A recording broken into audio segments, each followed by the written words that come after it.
Professor Peldon. This is Algebra 2, Chapter 6, Section 4. This is Part 2 of the video. Okay, so do some more graphing. So again, we're going to use the parent function of 2 to the x. You can use really any function you want. 2 to the x is what I chose here. You can use 3 to the x, 4 to the x, whatever you want. But this one works out nice because we get the points 0, 1, 1, 2, 2, 4, and 3, 8. And again, you're welcome to make a table of values if you'd like for 2 to the x and plug those values in. And obviously you get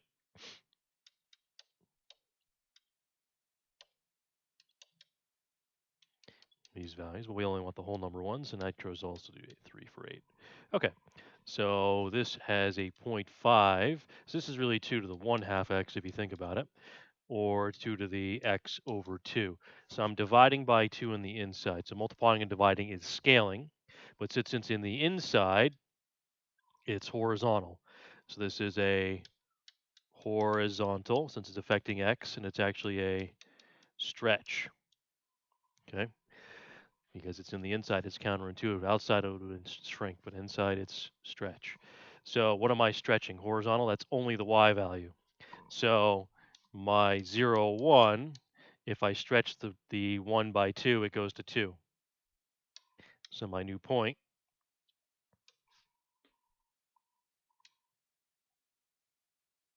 I'm sorry, we're stretching the x. I screwed that up, I'm sorry. The point is 0, 1. We're only changing the x value because it's horizontal, right? Horizontal is x. But if I stretch 0 by 2, I still get 0, 1. The next point is 1, 2. So if I stretch the x value by a factor of 2, I get 2, 2. So that is my new point. Okay. The next point in our list is 2, 4. If I stretch the x value by a factor of 2, I get 4, 4.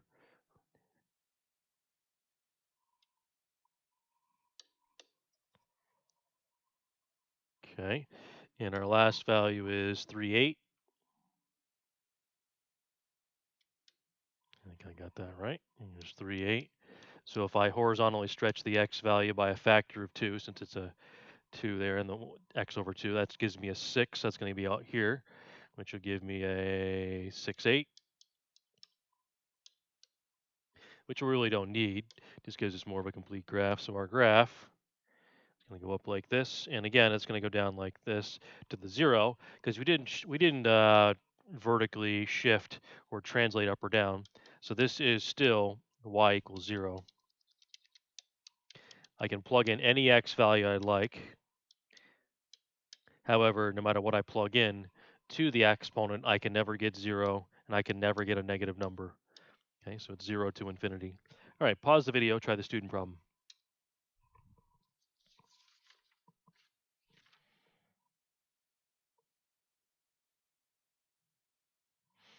Okay, student problem, same points as usual. 0, 1, 1, 2, 2, 4, and 3, 8. If it was not based, you'd have to do some different points, but the same process either way. So this 1/2 being multiplied is a stretch or a shrink. This in case it's a shrink, but how? Since it's on the outside, not the inside, it has to be the inside of the exponent. This is vertical because outside is y, which is vertical. So we're only changing the y value by a factor of 2. So my 0, 1, changing the y value by a factor of 2, goes to 0, 1/2.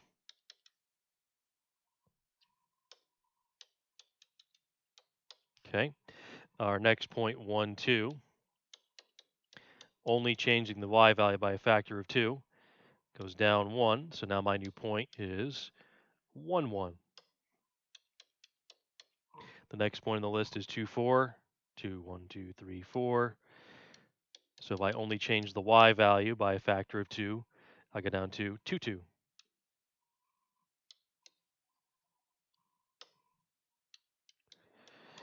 And the next one is 3, 8. And if I change the y value by a factor of 2, I go down to 3, 4.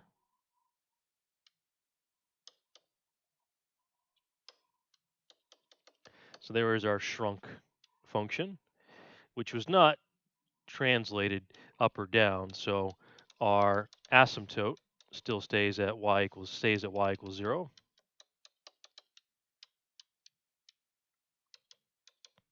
I can still plug in anything I want for x, and it goes forever left, forever right. But again, I'm not going to be able to get past 0. Okay. All right. Let's go to the next page, page 4.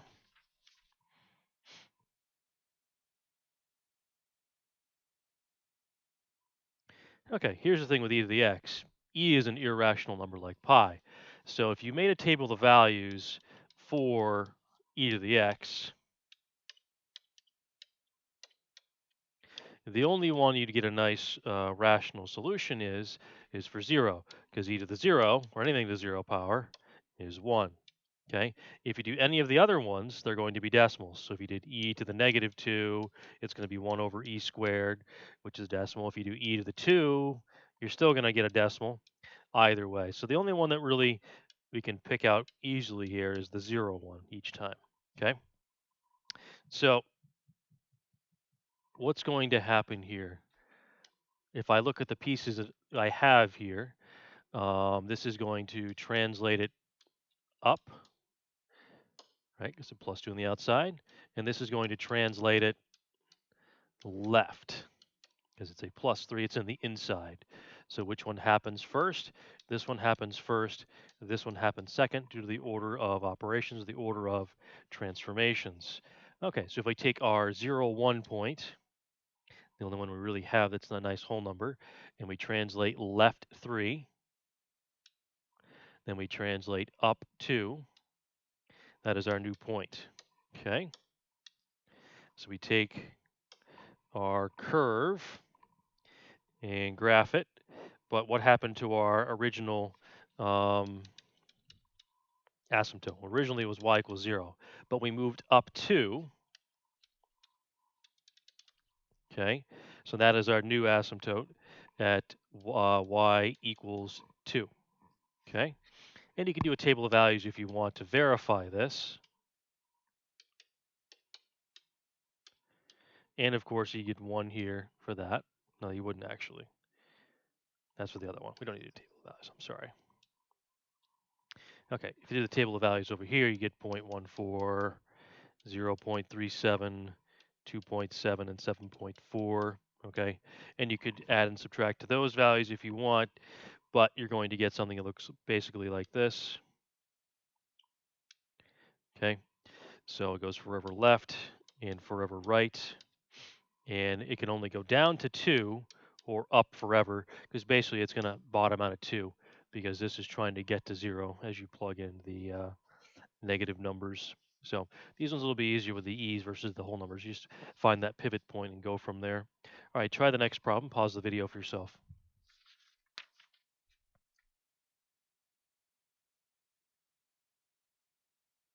All right, standard e to the x graph. The only point that nice whole number is 0, 1 for our parent function.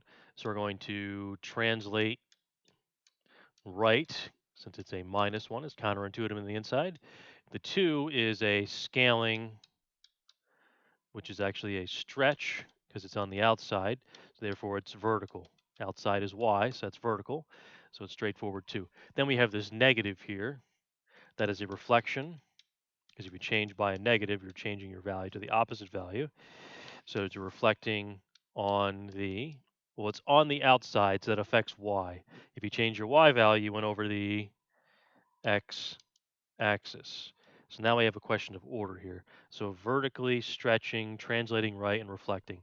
So this is the first thing in the order of transformations.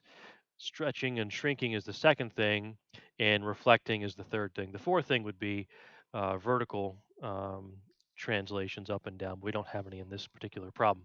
So we'll take our point 0, 1, and we're going to move it to the right one. That's the first step. The second step is to scale and stretch vertically by a factor of 2. Okay, so if my point is 1, 1, I'm only changing the y value by a factor of 2. So I go to there because I get end up being 1, 2, correct? Okay. And next I need to reflect on the x-axis, so I'm going to go down to here as a result.